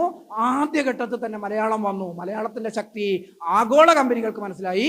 നമ്മൾ അപ്പോഴേക്കും കുട്ടികളെ ഇനി പഠിച്ചിട്ട് കാര്യമില്ല, നിങ്ങളെല്ലാം മീഡിയം ഓഫ് ഇൻസ്ട്രക്ഷൻ, വിദ്യാഭ്യാസ മാധ്യമം ഇംഗ്ലീഷ് ആക്കണം തീരുമാനിച്ചു. നേരത്തെ ഇവിടെ ചർച്ച നടന്നു, നമ്മുടെ ഷാനവാസ് സാറൊക്കെ ചർച്ച നടത്തി. ഞാൻ വിദ്യാഭ്യാസ ഓഫീസറും കൂടിയാണ്. വിദ്യാഭ്യാസ ഓഫീസർ എന്നുള്ള നിലയ്ക്ക് അന്ന് പഠിച്ചു വന്ന കുട്ടികളെ അളക്കാൻ ഒരു അവസരം ഈ അടുത്ത് എനിക്കുണ്ടായി. പുറത്തു പറയണ്ട. PSC യുടെ ഒരു ഇന്റർവ്യൂ എന്താണ് നമ്മുടെ പ്രാഥമിക സ്കൂളിലേക്ക് അധ്യാപകരെടുക്കുന്ന ഇന്റർവ്യൂ ആണ്. മിടുക്കലാണല്ലോ ഇപ്പോഴത്തെ കാലത്ത്. PSC ഒക്കെ എഴുതി അവിടെ എത്തുക. ഇപ്പൊ കോഴിക്കോട് ജില്ലയുടെ ഇന്റർവ്യൂ നടക്കുമ്പോൾ എല്ലാ കുട്ടികളും ഒരു പ്രൊഫൈൽ പൂരിപ്പിച്ചു തരണം. 3 പേജുള്ള പ്രൊഫൈൽ പൂരിപ്പിച്ച് തന്നു. PSC മെമ്പർ ഉണ്ട്, ഞാൻ അതിൻ്റെ വിദ്യാഭ്യാസ ഓഫീസർ എന്നുള്ള എനിക്കുണ്ട്, ഒരു എക്സ്പേർട്ട് ഉണ്ട്. ഈ പ്രൊഫൈൽ ചിലത് ഇംഗ്ലീഷാണ്, ചിലത് മലയാളമാണ്. എന്നാൽ ഒരു ഭാഷയിൽ പോലും ഒരു പ്രൊഫൈലിൽ പോലും വൃത്തിയുള്ള ഇംഗ്ലീഷോ മലയാളമോ വാചകമായിട്ട് എഴുതുന്നത് കാണാൻ കഴിയുന്നില്ല. എഴുതിയിട്ടുണ്ട്. വാചക ഘടന എന്ന് പറയുന്നത് ആളുകൾക്ക് ഇത് പരസ്പരം ബന്ധിപ്പിക്കാൻ കഴിയുന്നത് വലിയ പ്രയാസമായിരിക്കുന്നു. മിക്കതിലും, അത് ഇംഗ്ലീഷ് ആവട്ടെ മലയാളം ആവട്ടെ, മിക്കതിലും അക്ഷരത്തെറ്റുണ്ട്. ഞാനിത് പുറത്ത് പറയുന്നതല്ല. ഇതാരാ? ആ പ്രായത്തിൽ പഠിച്ചു വന്ന ഏറ്റവും മികച്ച വിദ്യാർത്ഥികളുടെ സ്ഥിതിയാണ് ഞാൻ പറയുന്നത്. ഇംഗ്ലീഷ് മീഡിയം ക്ലാസ്സിലൂടെയാണ് ഇവർ മിക്കവരും കടന്നു വന്നത്. ഞങ്ങൾ ആ ചോദ്യം ചോദിക്കുന്നുണ്ട്. ഈ വർഷം SSLCയുടെ ഒരു ഇംഗ്ലീഷ് മീഡിയം ക്ലാസ്സിന്റെ സാമൂഹ്യശാസ്ത്രം വാല്യുവേഷൻ ക്യാമ്പ് ഉണ്ടാവുമല്ലോ, ഇവിടെയൊക്കെയുള്ള പുസ്തകമാണ് ഞങ്ങൾ അവിടെ കോഴിക്കോട്. ഇവിടെയാണെന്ന് എനിക്കറിയില്ല, ഞാൻ ഇവിടെ എന്ന് പറഞ്ഞാൽ ആലപ്പുഴയോ ഇവിടെയോ അല്ലെങ്കിൽ അപ്പുറത്ത് ഇടുക്കി എന്നൊക്കെ ആയിരിക്കും. കോഴിക്കോടേക്ക് വാല്യുവേഷൻ എത്തി. SSLC ആണ്. ആ വാല്യുവേഷൻ ക്യാമ്പ് പോയി ഒരു സാമൂഹ്യശാസ്ത്രത്തിന്റെ ഇംഗ്ലീഷ് മീഡിയത്തിന്റെ ഒരു പേപ്പർ എടുത്തു.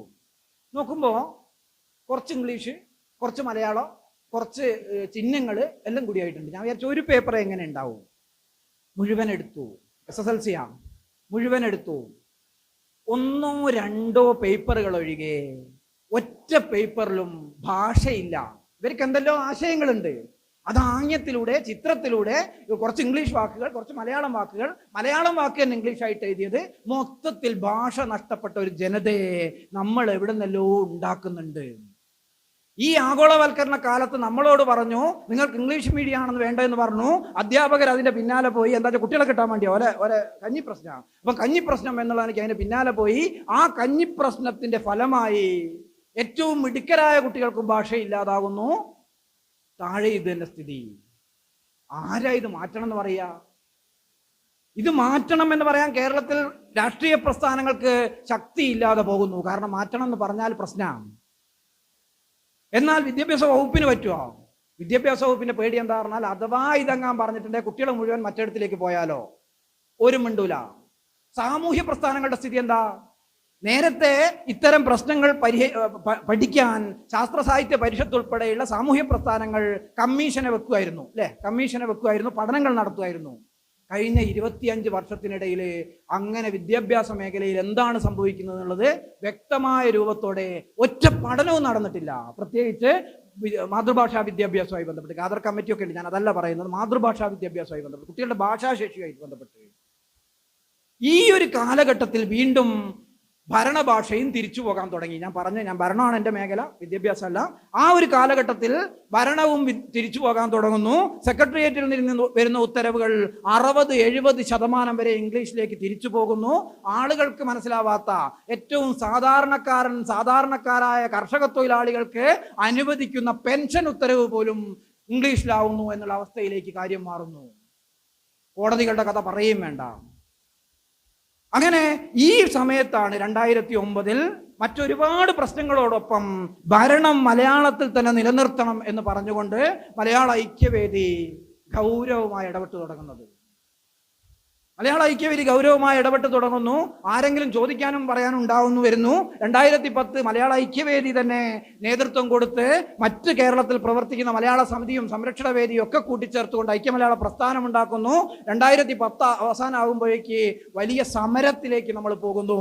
ആ സമരത്തിന്റെ തുടർച്ചയിൽ നേരത്തെ പറഞ്ഞതുപോലെ ചോദിക്കാനും പറയാനും ആളുണ്ട് എന്നുള്ളൊരു ബോധ്യത്തിലേക്ക് കേരളത്തിലെ സെക്രട്ടേറിയറ്റ് എത്തുന്നു, നിയമസഭ എത്തുന്നു, വിവിധ വകുപ്പുകൾ എത്തുന്നു, ഞാൻ ഉൾപ്പെടെയുള്ള ഉദ്യോഗസ്ഥ വിഭാഗം എത്തുന്നു. അങ്ങനെ എത്തുമ്പോൾ ഓരോ സമയത്തും ഇപ്പം നമുക്കറിയാം, കഴിഞ്ഞ വർഷവും ഈ തിരിച്ചുപോക്ക് എപ്പോൾ സാധ്യ, കണ്ണിലെണ്ണയൊഴിച്ച് കാത്തിരിക്കണം. കഴിഞ്ഞ ഓഗസ്റ്റ് വരെ 2024 ഓഗസ്റ്റ് വരെ നമുക്ക് കേരളത്തിലെ ഏറ്റവും വലിയ മീറ്റിംഗ്, ഉദ്യോഗസ്ഥ ലെവലിൽ ഏറ്റവും വലിയ മീറ്റിംഗ് എന്ന് പറഞ്ഞാൽ ചീഫ് സെക്രട്ടറിമാരുമായിട്ടുള്ള മീറ്റിംഗാണ്. ആ യോഗത്തിൽ വേണു സാറ് ചീഫ് സെക്രട്ടറി ആയി നിന്ന് ഇറങ്ങി പോകുന്നത് വരെ മലയാളത്തിലാണ് അതിന്റെ മിനിറ്റ്സ്. പക്ഷേ 2024 ഓഗസ്റ്റിൽ പുതിയ ചീഫ് സെക്രട്ടറി വരുന്നു. സെപ്റ്റംബർ മുതൽ നമുക്ക് കാണാൻ കഴിയും മിനിറ്റ്സ് ഇംഗ്ലീഷിലേക്ക് പോയി. സെപ്റ്റംബറിൽ നമ്മൾ വിചാരിച്ചതോ തെറ്റിപ്പോയതാണ്. ഒക്ടോബറിലും കൂടി നമ്മൾ നോക്കി, ഇല്ല, മാറുന്നില്ല. മലയാള ഐക്യവേദി എന്നുള്ള നിലയ്ക്ക് നമ്മുടെ സംസ്ഥാന സെക്രട്ടറി രൂപിമ നമ്മളുടെ തീരുമാനപ്രകാരം, ഐക്യവേദിയുടെ തീരുമാനപ്രകാരം നിവേദനങ്ങൾ അയക്കുന്നു. നമ്മുടെ വൈഷ്ണവിയും ഹരിദാസേട്ടനും ഒക്കെ അവിടുന്ന് സെക്രട്ടേറിയറ്റ് കയറി ഇറങ്ങുന്നു.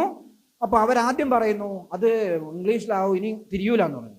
അവിടെ പ്രശ്നം ഉണ്ടാക്കിയതിന് ശേഷം മെല്ലെ അവർ തിരിയുന്നു. മുഖ്യമന്ത്രിയെ കണ്ട് കാര്യങ്ങൾ പറഞ്ഞു എന്ന് കണ്ടപ്പോൾ തിരിയുന്നു. ഇനി ഇംഗ്ലീഷിലും മലയാളത്തിലുമാകും എന്ന് പ്രഖ്യാപിക്കുന്നു. നമുക്ക് വിരോധമൊന്നുമില്ല, എത്ര ഭാഷയിലായാലും സാധാരണക്കാരന് മനസ്സിലാവുന്ന മാതൃഭാഷയിൽ, അത് ഹിന്ദിയിലോ തമിഴിലോ അറബിക്കിലോ എത്ര ഇതിൽ വേണേ എഴുതിക്കോട്ടെ, അല്ലെങ്കിൽ എയിലേക്ക് കൊടുത്തിട്ട് എത്ര വേണേ ട്രാൻസ്ലേറ്റ് ചെയ്തോട്ടെ, ഒരു പ്രയാസവും ഇല്ല.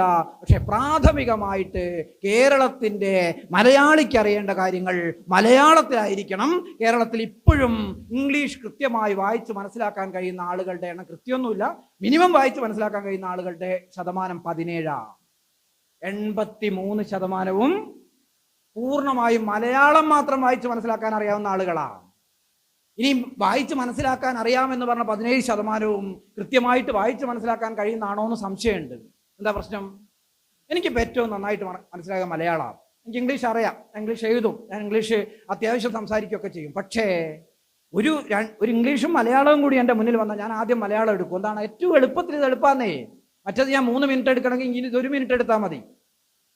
ക്ലാസ്സിൽ പോയിട്ട് കുട്ടികളോട് കുട്ടപ്പനും അടികൂടി അതിലൊരു കുട്ടപ്പനെ തല പോയി എന്നുള്ള പാട്ട് പഠിപ്പിച്ചാൽ 1 മിനിറ്റ് കൊണ്ട് ആ പാട്ട് കുട്ടികൾ പഠിക്കുകയും ചെയ്യും. വേണമെങ്കിൽ ആ ചിത്രം വരച്ച് ഒരു മാറ്റി തരും. 2 കുട്ടപ്പന്മാർ അടികൂടുന്നതും ഒരുത്തന്നെ തല പോകുന്നു, ഒരുത്തൻ ജയിലിലേക്ക് പോകുന്നു ഒക്കെ. പക്ഷേ ജാക്കാൻ ജിൽവന്റെ അബ്താഹിൽ എന്ന കവിത പഠിച്ചാലോ ചിലപ്പോൾ 2 ആഴ്ച കൊണ്ട് ആ കുട്ടി അത് പഠിച്ചെടുക്കും. അതിന് ചിത്രം വരയ്ക്കാൻ പറഞ്ഞാൽ ജാക്ക് ജില്ല് എന്ന് പറഞ്ഞാൽ എന്താണെന്ന് ചിലപ്പോൾ കുട്ടിക്ക് മനസ്സിലാക്കിയിട്ടുണ്ടാവില്ല. അബ്ദഹിൽ എന്ന് പറയുന്നത് ഒന്നും പുറത്തേക്ക് പോകുക എന്ന് ടീച്ചർ പറഞ്ഞിട്ടുണ്ടെങ്കിലും നേരത്തെ പറഞ്ഞ പോലെ ഇതിന്റെ ഭാവാർത്ഥത്തിലേക്ക് എത്താൻ ആ കുട്ടിക്ക് കഴിഞ്ഞിട്ടുണ്ടാവില്ല. അതുപോലെ തന്നെ നമ്മൾ ഇംഗ്ലീഷ് അറിയാവുന്ന ആളുകൾക്കും കേരളത്തിൽ വേഗത്തിൽ ഭരണ നടപടി നടക്കണമെങ്കിൽ താഴെ തട്ടിലുള്ള ഉദ്യോഗസ്ഥരിലേക്ക് മലയാളത്തിൽ കാര്യങ്ങൾ എത്തുമ്പോഴാണ് ജനങ്ങളിലേക്ക് വളരെ വേഗത്തിൽ ആശയമെത്തുക, ഭരണമെത്തുക, ജനാധിപത്യം എത്തുക. ജനാധിപത്യം എന്ന് പറഞ്ഞു കഴിഞ്ഞാൽ വോട്ടെടുക്കലും അതിൻ്റെ അടിസ്ഥാനത്തിൽ MLA-മാരെ തീരുമാനിക്കലും അതിൻ്റെ അടിസ്ഥാനത്തിൽ മന്ത്രിസഭ തീരുമാനിക്കലും ആണെന്നാണ് നമ്മുടെ ഒരു പൊതുബോധം. പക്ഷേ ഇക്കാര്യത്തിൽ നമ്മൾ ജനാധിപത്യം ഉണ്ടോ എന്ന് നോക്കലില്ല. സോഷ്യലിസത്തിന്റെ കാര്യം ഇത് തന്നെയാണ്. പ്രത്യയശാസ്ത്രം എന്നുള്ള നിലയ്ക്ക് നമുക്കെല്ലാം സോഷ്യലിസം അറിയാം. പക്ഷെ ഏറ്റവും സാധാരണക്കാരായ ഒരാൾക്ക് ഭാഷാപരമായ അല്ലെങ്കിൽ ഭാഷകൾ തമ്മിലുള്ള സോഷ്യലിസം എന്ന് പറയുന്ന സംഗതിയെക്കുറിച്ച് നമ്മൾ ഇന്ന് വരെ ആലോചിച്ചിട്ടേ ഉണ്ടാവില്ല. ഈ പറയുന്ന തരത്തിൽ ഏറ്റവും അടിത്തട്ടിലെ മനുഷ്യന്റെ ഭരണപരമായ കാര്യങ്ങൾ, ഏറ്റവും അടിത്തട്ടിലെ മനുഷ്യന്റെ സെക്രട്ടേറിയറ്റിൽ നിന്നും നിയമസഭയിൽ നിന്നും അതോടൊപ്പം തന്നെ ജില്ലാ ഓഫീസുകളിൽ നിന്നും ഡയറക്ടറേറ്റുകളിൽ നിന്നും ഇറങ്ങുന്ന ഉത്തരവുകൾ അത് അവരവരുടെ സ്വന്തം ഭാഷയിലായി മാറുമ്പോൾ മാത്രമേ ജനാധിപത്യം എന്നുള്ളത് മനുഷ്യൻ അനുഭവിക്കാവുന്ന, മനുഷ്യന്റെ ഉള്ളിൽ തട്ടുന്ന, മനുഷ്യന്റെ ഹൃദയത്തിലേക്ക് തട്ടുന്ന, തലച്ചോറിൽ മാത്രമല്ല ഹൃദയത്തിലേക്ക് തട്ടുന്ന ഒരു സംഭവമായിട്ട്, സംഗതിയായിട്ട് മാറിത്തീരുകയുള്ളൂ എന്നുള്ളതാണ് നമ്മൾ പറയുന്ന ഭരണഭാഷ മലയാളമാവണം, പൂർണ്ണമായും മലയാളമാവണം. ഇംഗ്ലീഷിൽ കൊടുക്കേണ്ടിടത്ത് അതുകൂടി കൊടുത്തോളൂ. പക്ഷേ സാധാരണക്കാരന് വേണ്ടി ഇറങ്ങുന്ന കേരളത്തിലെ മുഴുവൻ ഉത്തരവുകളും, കേരളത്തിലെ താഴെത്തട്ടിലേക്ക് വരുന്ന മുഴുവൻ ഉത്തരവുകളും പൂർണ്ണമായും മലയാളത്തിലായിരിക്കണം. എത്ര ഭാഷയിലേക്ക് ട്രാൻസ്ലേറ്റ് ചെയ്താലും ഇല്ല എന്നുള്ളത്. കോടതിയുടെ കാര്യത്തിലും ഇത് വ്യത്യസ്തമല്ല. ഞാൻ സമയം കൂടുതലില്ല. കോടതിയുടെ കാര്യത്തിൽ ഇത് വ്യത്യസ്തമല്ല. ഞാൻ ആദ്യം പറഞ്ഞു 348 അനുച്ഛേദം അനുസരിച്ച് ഇന്ത്യയുടെ കീഴ്ക്കോടതികളുടെ ഭാഷ അവരവരുടെ പ്രദേശത്ത് ഉപയോഗിക്കുന്ന ഭാഷയായിരിക്കണം. ഹൈക്കോടതിയുടെയും സുപ്രീം കോടതിയുടെയും ഭാഷ ഇംഗ്ലീഷ് ആയിരിക്കണം. അതും 15 കൊല്ലം കഴിഞ്ഞിട്ട് വീണ്ടും വീണ്ടും പരിശോധിക്കണം എന്നൊക്കെ ഉണ്ട്. അത് അവിടെ നിൽക്കട്ടെ. എന്തായാലും കീഴ്ക്കോടതി ഭാഷയുടെ കാര്യത്തിൽ ഭരണഘടനയ്ക്ക് യാതൊരു അഭിപ്രായ വ്യത്യാസവും ഇല്ലെന്നേ. ഒരു അഭിപ്രായ വ്യത്യാസവും ഇല്ല. അതിന്റെ ഭാഗമായിട്ട് ഇന്ത്യയിലെ ഏകദേശം എല്ലാ സംസ്ഥാനത്തും, നാഗാലാൻഡ് ഒക്കെ നമുക്ക് വേറെ ചർച്ച ചെയ്യാം, അപ്പം ഏകദേശം എല്ലാ സംസ്ഥാനത്തും അവരവരുടെ ഭാഷയിൽ കീഴ്ക്കോടതികൾ നടക്കുന്നു. നമ്മുടെ തൊട്ടപ്പുറത്ത് തമിഴിലെ കീഴ്ക്കോടതികൾ മുഴുവൻ അവർക്ക് തമിഴിലാണ്, ഒറ്റൊന്നുമില്ല അല്ലാത്തത്. ഉത്തരവുകൾ ഇറങ്ങുകയും തമിഴിലാണ്. ഹൈക്കോടതി മാത്രമാണ് അവർക്കിപ്പം ബാക്കിയുള്ളത്. ഹൈക്കോടതിയും തമിഴിലാക്കണമെന്ന് ആവശ്യപ്പെട്ടുകൊണ്ട് വലിയ സമരങ്ങൾ വക്കീലന്മാരെവിടെ നടത്തുകയാണ്? തമിഴ്നാട്ടിൽ നടത്തുകയാണ് വക്കീലന്മാർ, അല്ലാണ്ട് പിന്നെ ഭാഷാപ്രവർത്തകരൊന്നുമല്ല. കർണാടകയിൽ അവിടുത്തെ കീഴ്ക്കോടതി മുഴുവൻ കന്നഡയിലാണ്. തൊട്ടപ്പുറത്ത് ആന്ധ്രയില് തെലുങ്കിലാണ്, തെലങ്കാനയില് തെലുങ്കിലാണ്, അപ്പുറത്ത് മധ്യപ്രദേശ് ഹിന്ദിയിലാണ്, പിന്നെ ഉത്തർപ്രദേശ് ഹിന്ദിയിലാണ് കീഴ്ക്കോടതികൾ. ഹൈക്കോടതി അല്ല ഞാൻ പറയുന്നത്, കീഴ്ക്കോടതികൾ. കീഴ്ക്കോടതിയാണ് കൂടുതൽ. കാര്യങ്ങളെല്ലാം നടക്കുന്നത് കീഴ്ക്കോടതികളിലാണ്. ഹൈക്കോടതിയിൽ അപൂർവം കേസുകളെ പോവും അപ്പീലായിട്ട്. പിന്നെ അപൂർവ റിട്ടുകളും, അല്ലേ? അങ്ങനെയല്ലേ? അപൂർവ റിട്ടുകളും അപൂർവം കേസുകളും അപ്പീലായിട്ടും അങ്ങോട്ട് പോകുള്ളൂ. ഒരു 3% അതിന്റെ കണക്ക്. 99% തീരുമാനിക്കപ്പെടുന്നത് കീഴ്ക്കോടതികളിലാണ്. ആ തീരുമാനിക്കുന്ന സ്ഥലത്ത് വേണ്ടത് അവിടങ്ങളുടെ പ്രാദേശിക ഭാഷകളാണ്. ഈ ഒരു ഭരണഘടന 1950 തന്നെ കൃത്യമായിട്ട് ഭരണഘടനാ അസംബ്ലി ചർച്ച ചെയ്ത് തീരുമാനിച്ചിട്ടും കേരളത്തിലേക്ക് അത് വന്നില്ല. പല പ്രായോഗിക പ്രശ്നങ്ങൾ പറഞ്ഞു. 1985 പിന്നീട് അതിലൊരു അനക്കം ഉണ്ടാകുന്നത്. കോടതി ഭാഷ മലയാളാക്കാൻ വേണ്ടി നരേന്ദ്രൻ കമ്മീഷൻ എന്ന് പറയുന്ന ജസ്റ്റിസ് നരേന്ദ്രന്റെ നേതൃത്വത്തിൽ ഒരു കമ്മിറ്റി ഉണ്ടാക്കുന്നു. കമ്മിറ്റി പറയുന്നു, വളരെ കൃത്യമായി പറയുന്നു, സാധാരണക്കാരായ വ്യവഹാരിക്കും, വ്യവഹാരി എന്ന് പറഞ്ഞാൽ കോടതി പോകുന്നവരാണല്ലോ, സാധാരണക്കാരായ വ്യവഹാരിക്കും കോടതി നടപടികൾക്കും ഇടയിലുള്ള ഇംഗ്ലീഷ് ആകുന്ന ഇരുമ്പ് മറ, ആ വാക്ക് വളരെ കൃത്യമായി പറയുന്ന പുള്ളി, സാധാരണക്കാരായ വ്യവഹാരിക്കും കോടതി നടപടികൾക്കും ഇടയിലുള്ള ഇംഗ്ലീഷ് ആകുന്ന ഇരുമ്പ് മറ മാറിയാലല്ലാതെ സാധാരണക്കാർക്ക് കോടതി നടപടികളിൽ സഹകരിക്കാൻ കഴിയുകയേയില്ല.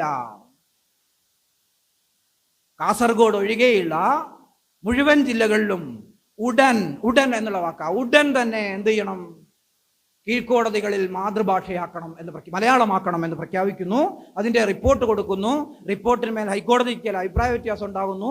ഹൈക്കോടതി ജഡ്ജസ് കമ്മിറ്റിയെ നിയോഗിക്കുന്നു. ജഡ്ജസ് കമ്മിറ്റി പിന്നീട് 10 കൊല്ലം കൊണ്ട് നടപ്പാക്കണമെന്ന് പറയുന്നു, 7 കൊല്ലം കൊണ്ട് നടപ്പാക്കണമെന്ന് പറയുന്നു. അതിന്റെ മേലെ പരിശോധന നടത്താൻ സെക്രട്ടേറിയറ്റിന് വിടുന്നു. സെക്രട്ടേറിയറ്റ് പരിശോധന നടത്തുന്നില്ല. നമ്മുടെ സമരം ആളിക്കത്തിയതിനു ശേഷം BR കൃഷ്ണയ്യർ ഉൾപ്പെടെയുള്ള ആളുകൾ നമ്മുടെ കൂടെ കോടതി ഭാഷ മലയാളമാക്കണമെന്നാവശ്യപ്പെട്ട് 2010 വരുന്നതിന്റെ അടിസ്ഥാനത്തിൽ 2012 അന്നത്തെ 3 മന്ത്രിമാരെ വെച്ചുകൊണ്ട് ഒരു ഉത്തരവിറങ്ങുന്നു, മന്ത്രിതല സമിതി. എന്നിട്ടും നടന്നില്ല. അതിനിടയിൽ നമ്മൾ PSC പരീക്ഷ വിഷയങ്ങളും മറ്റുമൊക്കെ ആയിട്ട് സമരത്തിലായതുകൊണ്ട് കോടതി ഭാഷ അതിനനുസരിച്ച് നമുക്ക് ഉയർത്തിക്കൊണ്ടുവരാൻ കഴിഞ്ഞിട്ടില്ല. എന്ത് ജനാധിപത്യാന്നേ? കോടതിയിൽ പറയുന്ന കാര്യങ്ങൾ മനസ്സിലാക്കാൻ കഴിയുന്നില്ല. കോടതി എന്ന് പറയുന്നത് ജനാധിപത്യത്തിന്റെ ഏറ്റവും പ്രധാനപ്പെട്ട തൂണാണ്. ആ തൂണാണ് നീതി തീരുമാനിക്കുന്നത്. നീതി തീരുമാനിക്കുന്നത് സ്വന്തം ഭാഷയിലല്ലെങ്കിൽ പിന്നെ എന്ത് ജനാധിപത്യമാണ് അവിടെ നിലനിൽക്കുന്നത് എന്നുള്ളതാണ് ചോദ്യം. 2011 കണ്ണൂർ ജില്ലാ പ്രൊബേഷൻ ഓഫീസർ എന്ന് പറഞ്ഞ സാമൂഹ്യനീതി വകുപ്പിലെ തസ്തികയിൽ ജോലി ചെയ്യായിരുന്നു ഞാൻ. ഞങ്ങൾ സാമൂഹ്യനീതി വകുപ്പ് ജയിലിൽ കിടക്കുന്നവരുടെ മക്കളുടെ വിദ്യാഭ്യാസ ധനസഹായം കൊടുക്കും. അങ്ങനെ കണ്ണൂർ ജില്ലയിൽ ആ ധനസഹായത്തിന്റെ ഭാഗമായിട്ട് ഇതുപോലെ വലിയൊരു ഹാളിൽ സംസാരിച്ച് കഴിഞ്ഞ് അവർ പല സംശയം ഉന്നയിച്ചപ്പോൾ അതിലൊരാൾ ചോദിച്ചു, ഇംഗ്ലീഷ് മീഡിയം സ്വകാര്യ സ്ഥലങ്ങളിൽ പഠിക്കുന്നവർക്ക് ഇത് കിട്ടൂലേ, എന്താ കൊടുക്കാത്തതെന്ന്. അന്ന് അങ്ങനെയൊന്നും പറഞ്ഞിരുന്നില്ല. പക്ഷേ നമ്മൾ പ്രിഫറൻസ് എപ്പോഴും പൊതുവിദ്യാലയങ്ങളിലെ കുട്ടികൾക്കായിരുന്നു. അവസാന പ്രിഫറൻസ് മാത്രമേ അങ്ങനെ കൊടുത്തിട്ടുള്ളൂ. പൈസ ഇല്ലാത്തതുകൊണ്ട് പലപ്പോഴും അങ്ങോട്ട് എത്താറില്ല കണ്ണൂരൊന്നും.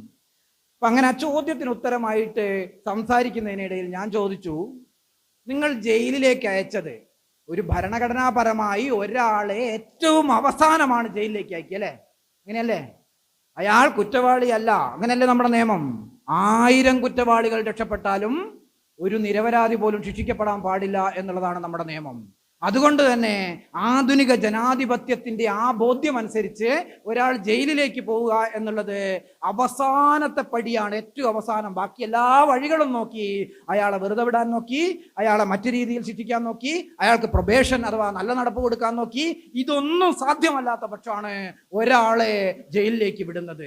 അങ്ങനെ ജയിലിലേക്ക് വിട്ട ആളുകളോട്, ജനാധിപത്യത്തിന്റെ എല്ലാ സംഗതികളെയും മാറ്റി നിർത്തപ്പെട്ട ആളുകളോട് ചോദിച്ചു, നിങ്ങൾക്ക് ഇങ്ങോട്ട് നിങ്ങളെ അയച്ച കോടതി വിധി സ്വന്തമായി വായിച്ച് മനസ്സിലാക്കാൻ കഴിഞ്ഞിട്ടുണ്ടോ? അവരെല്ലാവരും സാക്ഷരരാ. ജയിലിലെത്തിയതിന് ശേഷം സാക്ഷരരായവരുണ്ട്, വളരെ 2-3%. അന്ന് എല്ലാവരും സാക്ഷരരാണ്. മലയാളം വായിക്കാനും എഴുതാൻ അറിയാം, നന്നായി വായിക്കാൻ അറിയാവുന്നവരുണ്ട്. അങ്ങനെ അവരോട് ചോദിച്ചു, നിങ്ങൾക്ക് ആർക്കെങ്കിലും സ്വന്തമായി നിങ്ങളെ ജയിലിലേക്ക് വിട്ട കോടതി വിധി വായിച്ച് മനസ്സിലാക്കാൻ കഴിഞ്ഞിട്ടുണ്ടോ? ഈ ഇംഗ്ലീഷ് മീഡിയമായിട്ട് ബന്ധപ്പെട്ട പ്രശ്നത്തിലാണ് ആ ചർച്ച വന്നത്. അങ്ങനെ ഉണ്ടെങ്കിൽ ഒന്ന് കൈപൊക്കാൻ പറഞ്ഞു. കണ്ണൂർ ജയിലിലെ എല്ലാവരും വലിയ സന്തോഷവാന്മാരാണ്, പൊതുവേ നല്ല ഉഷാറാണ്. സന്തോഷവാന്മാരെന്ന് പറഞ്ഞാൽ ഉഷാറാണ് അതിനകത്ത്. അതുവരെ നല്ല ഉഷാറൊക്കെ ആയിരുന്ന ആളുകൾ പെട്ടെന്ന് അവിടുത്തെ ആ പൂഴിമണലിലേക്ക് ഇരുന്നാന്ന് പറഞ്ഞാൽ കസേരയിലായിരിക്കുന്നെങ്കിലും പൂഴിമണലിലേക്ക് താഴോട്ട് നോക്കാൻ തുടങ്ങി. അവർക്ക് തന്നെ ഒരു അവജ്ഞയാണ്. ഞങ്ങളെ ശിക്ഷിച്ചത് എന്തിനാണെന്ന് ഞങ്ങൾക്ക് സ്വന്തമായി വായിച്ച് മനസ്സിലാക്കാൻ അവരന്നേരമായിരിക്കും അത് ആലോചിക്കുന്നുണ്ടാവുക. 1-2 പേര് പറഞ്ഞു, ഞങ്ങൾക്ക് വെൽഫെയർ ഓഫീസർ പറഞ്ഞു തന്നിട്ടുണ്ട്. 1-2 പേര് പറഞ്ഞു, വക്കീൽ പറഞ്ഞു തന്നിട്ടുണ്ട്. അങ്ങനെയാണോ ഒരു പ്രദേശത്തിന്റെ ജനാധിപത്യം പുലരേണ്ടത്? നിങ്ങളെ എന്തുകൊണ്ട് ഈ സ്റ്റേറ്റ്, ഈ സമൂഹം നിങ്ങളെ എന്തുകൊണ്ട് തടങ്കലിലേക്ക് അയക്കുന്നു എന്ന് അയാളോട് അയാൾക്ക് മനസ്സിലാവുന്ന ഭാഷയിൽ പറഞ്ഞു കൊടുക്കുമ്പോഴല്ലേ ജനങ്ങൾക്ക് വേണ്ടി ജനങ്ങളുടെ ഭരണം എന്ന് പറയുന്ന ജനാധിപത്യം എന്ന് പറഞ്ഞ സാധനം സാക്ഷാത്കൃതമാവുക? അത് നടക്കുന്നുണ്ടോ? ഇവിടെയാണ് നമ്മുടെ ചോദ്യം. ഇവിടെയാണ് കേരളത്തിന്റെ കോടതി ഭാഷ മലയാളമാവാൻ വേണ്ടി ഭരണഘടന വിവക്ഷിച്ചിട്ടും എന്തുകൊണ്ട് സെക്രട്ടേറിയറ്റ് കനിയുന്നില്ല എന്നുള്ള ചോദ്യം മലയാള ഐക്യവേദി ചോദിക്കുന്നത്.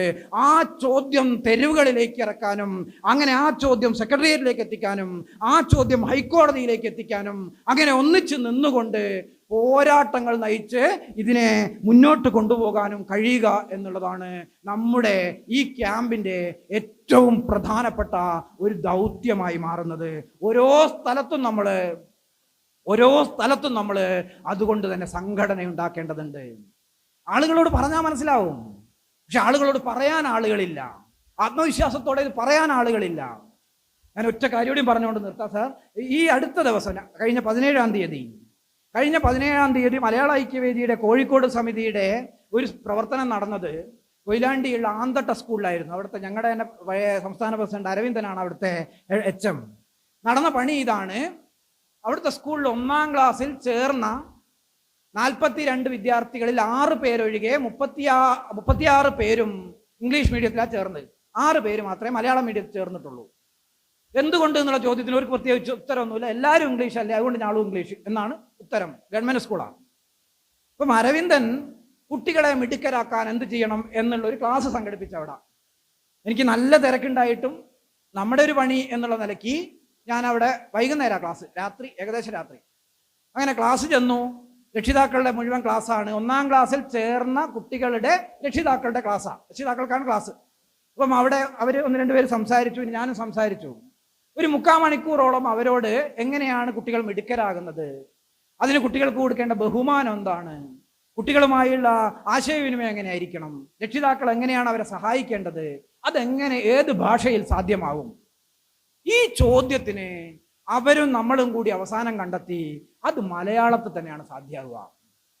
അങ്ങനെ ഇംഗ്ലീഷ് മീഡിയം ക്ലാസ്സിലേക്കുള്ള പാഠപുസ്തകം ഓഫീസിൽ പോയി വാങ്ങി നമ്മുടെ ക്ലാസ്സിന് എത്തിച്ചേർന്ന ആ രക്ഷിതാക്കൾ തിരിച്ചു പോകുമ്പോൾ ഇംഗ്ലീഷ് മീഡിയത്തിലേക്കുള്ള പാഠപുസ്തകം അവിടെ കൊടുത്തിട്ട് മലയാളം മീഡിയത്തിലേക്കുള്ള പാഠപുസ്തകം വാങ്ങി പോകുന്ന അവസ്ഥയുണ്ടായി. പറഞ്ഞാൽ ഇത് ആർക്കും മനസ്സിലാവും?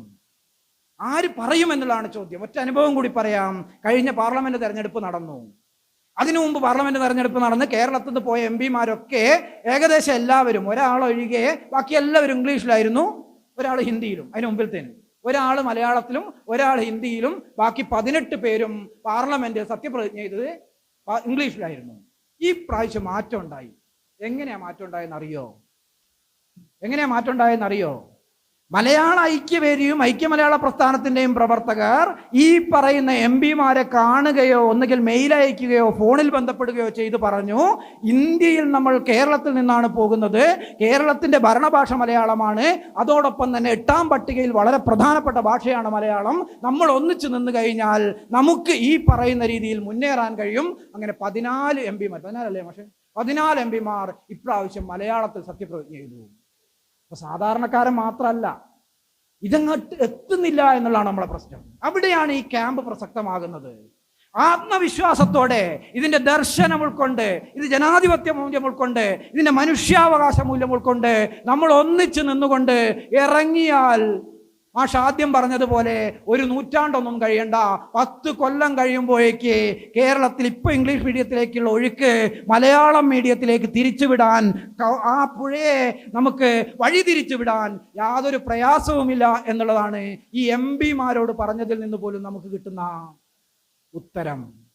അതുകൊണ്ട് സുഹൃത്തുക്കളെ, നമുക്ക് അനിൽ വാസുദേവും പ്ലക്കാട് ശ്രീകുമാറും നമ്മളെല്ലാവരും നയിക്കുന്ന, മുന്നോട്ട് കൊണ്ടുപോകുന്ന ഈ പ്രസ്ഥാനത്തോടൊപ്പം നിന്ന് നാട്ടിലെ ഓരോരുത്തരോടും പറയേണ്ടതുണ്ട്, കൂടുതൽ സമയം പറയേണ്ടതുണ്ട്.